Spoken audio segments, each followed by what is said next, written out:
দোল উৎসৱ প্ৰভুকল কেৱল আপুনি মোক ৰং সানি দিছে আৰু মই আপোনাক ৰং সানি দিছো, এয়াই হোলী উৎসৱ নেকি? কেৱল ইজনে আনজনক ৰং সানি দিলেই তাক ফাল্গু উৎসৱ বা হোলী বা দৌল উৎসৱ নুবুলে। ই এক এনেকুৱা উৎসৱ ভগৱন্ত পুৰুষে গোপীবিলাকৰ শৰীৰত ৰং সানি সানি দিছিল। আৰু সেইবিলাক কি সানিছিল জানে? যমুনাৰ বালি, য'ত ভগৱানৰ পদৰজ সন্মিষ্ট হৈ আছে। সুগন্ধিযুক্ত ফুলৰ পাপৰিবিলাক শুকুৱাই পেলাই গুড়া কৰি কৰি বালিৰ লগত সানি লৈছিল। চন্দন ঘঁহি ঘঁহি তাৰ লেপনবিলাক সানি দিছিল মানুহৰ গাত। আবিৰ দিয়া হৈছিল, গুলাল দিয়া হৈছিল, কেশৰ দিয়া হৈছিল, সেন্দুৰ দিয়া হৈছিল, হৰিদ্ৰা মানে হালধিৰ গুৰি দিয়া হৈছিল। সেইবিলাকৰ সংমিশ্ৰণ কৰি সকলোৰে গাত অলপো বাকী নৰখাকে ৰং সানি দিয়া হৈছিল। বৰ্তমান ফাগুন মাহত বায়ুমণ্ডলত পচোৱা বতাহত যিমানবিলাক বীজাণু থাকে, সেই বীজাণুৱে আমাৰ শৰীৰৰ ছালত সংক্ৰমণ হ'ব পাৰে, বেমাৰ হ'ব পাৰে।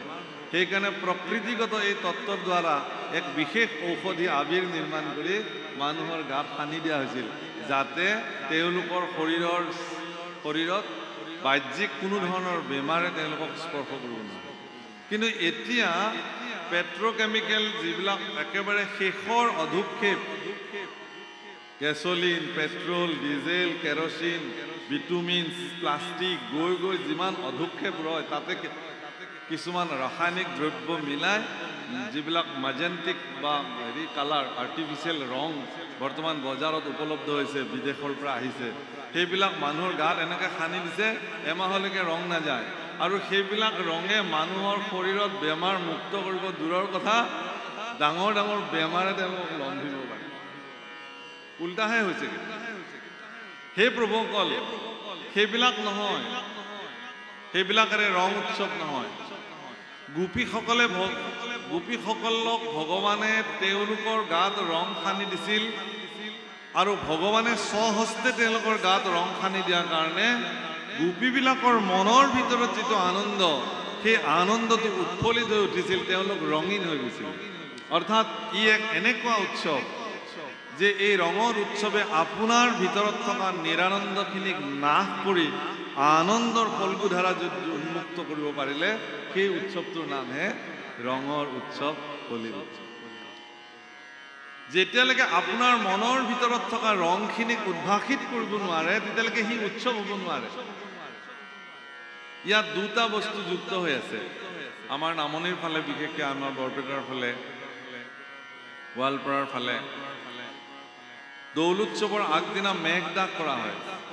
মানে এটা খেৰৰ পুঁজি বনাই তাত অগ্নি প্ৰজ্বলিত কৰা হয়। দুটা কাৰণ আছে। হোলী শব্দৰ অৰ্থটোৱে হ'ল যে সেই দিনটোতে হোলিকা দাহন হৈছিল, অৰ্থাৎ হিৰণ্যকশিপুৰ ভনী হোলিকাৰ এটা বৰ আছিল যে তেওঁ অগ্নিয়ে নাশ কৰিব নোৱাৰে। সেইকাৰণে প্ৰহ্লাদক যেতিয়া চূড়ান্ত শাস্তি ঘোষণা কৰিছিল যে অগ্নিত পুৰি পেলোৱা হওক, তেতিয়া হোলিকাই কি কৰিছিল? প্ৰহ্লাদক কোলাত তুলি লৈছিল আৰু অগ্নিৰ কাঠৰ বিচনাত বহিছিল আৰু অগ্নি সংযোগ কৰি দিয়া হৈছিল। দাও দাওকে অগ্নি জ্বলিছিল আৰু সেই অগ্নিয়ে প্ৰহ্লাদৰ এডাল নোমো হানি বিঘিনি কৰিব নোৱাৰিলে, কিন্তু হোলিকা তাতে বিনাশ হ'ল। কিন্তু তেওঁতো বৰ আছিলে, তেওঁ অগ্নিত দাহ নাযায় বুলি। কেনেকে গ'ল?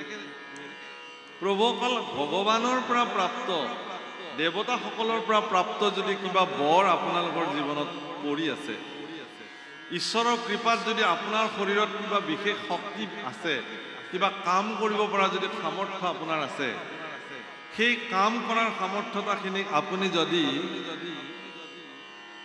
সমাজৰ অকল্যাণৰ কাৰণে ব্যৱহাৰ কৰে, তেতিয়াহ'লে সেইদিনাখনেই তাৰ শক্তিটো বিনাশ হৈ যায়। গতিকে আপোনাৰ ভিতৰত ভগৱানে দিয়া কাম কৰাৰ যিখিনি শক্তি সেইখিনিক আপুনি যিমানে কল্যাণকাৰী কামত ব্যৱহাৰ কৰিব তাৰ শক্তি সিমানে বৃদ্ধি পায়। হোলিকাই অকল্যাণৰ কাৰণে ব্যৱহাৰ কৰিলে কাৰণে তেওঁৰ সেই শক্তিটো নাইকিয়া হৈ গ'ল, অগ্নিত তেওঁ দাহ হৈ গ'ল। এই যে হোলিকা নাশ হৈ গ'ল, প্ৰহ্লাদ অগ্নিৰ পৰা বাচি গ'ল, তাৰ কাৰণে সমস্ত লোকে আনন্দত কৰিছিল, ভিতৰৰ পৰা ৰঙৰ উৎসৱ আৰম্ভ হৈছিল। সেইকাৰণে হোলীৰ লগত ই সম্পৰ্ক, সেইকাৰণে হোলী বুলি কয়।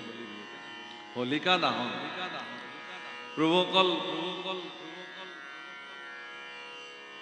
আমাৰ বৰপেটাৰ ফালে আপোনালোকে দেখিছে যে পুৰা হোলীৰ উৎসৱ আৰম্ভ হৈছে। সকলোৱে ওপৰৰ ফালৰ পৰা ওপৰলৈকে, আকাশৰ ওপৰলৈকে ৰং ছটিয়াইছে, যাৰ গাত পৰে পৰিব। হোলীৰ ৰং দিয়াৰ নিয়ম আছে। যদি মোতকে জ্যেষ্ঠজন হয় তেতিয়াহ'লে মই তেওঁক প্ৰথমতে প্ৰণাম কৰিব লাগিব আৰু সেই আবিৰ বা গুলাল তেওঁৰ চৰণত প্ৰথমতে অৰ্পণ কৰিব লাগিব আৰু তেওঁক আজ্ঞা লৈ পেলাই তেওঁৰ কপালত মই এটা তিলক আঁকি দিব পাৰোঁ। জ্যেষ্ঠজনক ৰং দিয়াৰ ব্যৱস্থা। আৰু কনিষ্ঠ যদি হয় মোতকে, মৰমৰে তাৰ গালত বা শৰীৰত মই ৰং সানি দিব পাৰোঁ। আৰু সমসাময়িক বন্ধু মিত্ৰ একে বয়সৰ হ'লে খুব ফূৰ্তি কৰি পেলাই ৰং উৎসৱ পালন কৰা। কিন্তু আজিকালি দেখা গৈছে যে ডাঙৰ সৰু বুলি কোনো চিন্তাপ নাই, যোনে যাকে তাকে যেনে তেনে ৰং প্ৰদান কৰিছে। এই সৌজন্যতা যেতিয়ালৈকে নাথাকিব ই উৎসৱলৈ পৰিণত নহ'ব। সেইকাৰণে ৰঙৰ উৎসৱ হোলী বা ফাগুই আপোনাৰ মোৰ সকলোৰে ভিতৰত থকা নিৰানন্দখিনি নাশ কৰি ভিতৰত থকা আনন্দৰ ফল্গুধাৰা উন্মুক্ত কৰক। সিদিনাখনহে ই ৰঙৰ উৎসৱ হিচাপে বিবেচিত হ'ব। এদিন নহয় নহয় প্ৰভু, গোটেই জীৱন আপুনি ৰঙীন হৈ থাকক, ভগৱানে আপোনাক কৃপা কৰক। ঈশ্বৰৰ কৃপাহস্ত আপোনাৰ শিৰত থাকিলে আপুনি ৰঙীন হৈ যাব। গতিকে আজিৰ এই পবিত্ৰ ফাল্গুৎসৱৰ বা ৰঙৰ উৎসৱত আপোনালোক সকলোকে হাৰ্দিক শুভকামনা জনালোঁ, ভগৱানৰ ওচৰত প্ৰাৰ্থনা কৰিলোঁ যে আপোনালোক প্ৰত্যেকৰে জীৱনৰ নিৰানন্দখিনি নাশ হৈ যাওক আৰু আনন্দবিলাক উন্মুক্ত হওক, চিৰদিন আপোনালোক ৰঙীন হৈ থাকক। এই প্ৰাৰ্থনা আৰু আশীৰ্বাদ সকলোকে নিবেদন। আমাৰ বৰপেটাৰ ফালে খুব ধুনীয়াকৈ গায়, ৰংগে ফাগুখে চৈতন্য বনমালী হে, ৰংগে ফাগুখে চৈতন্য বনমালী ৰংগে ফাগুখে,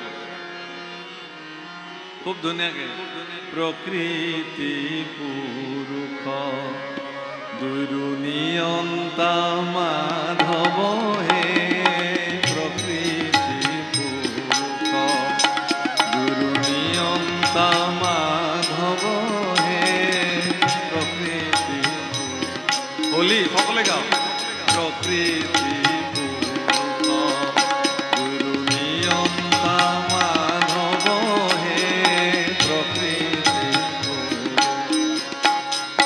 সমস্তৰে আত্মহৰি পৰম বান্ধৱ, সমস্তৰে আত্মহৰি পৰম বান্ধৱ, সমস্তৰে আত্মা হৰি পৰম বান্ধৱ,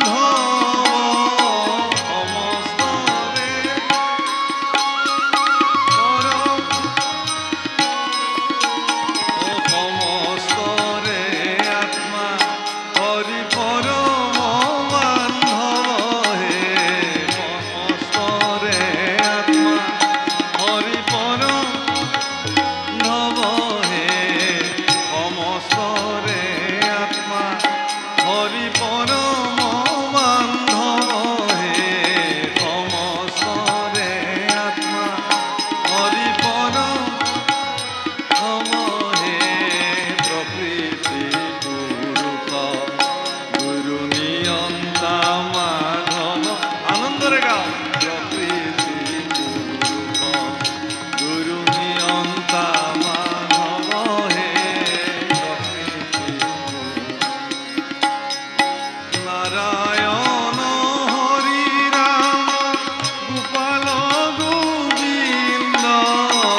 আহা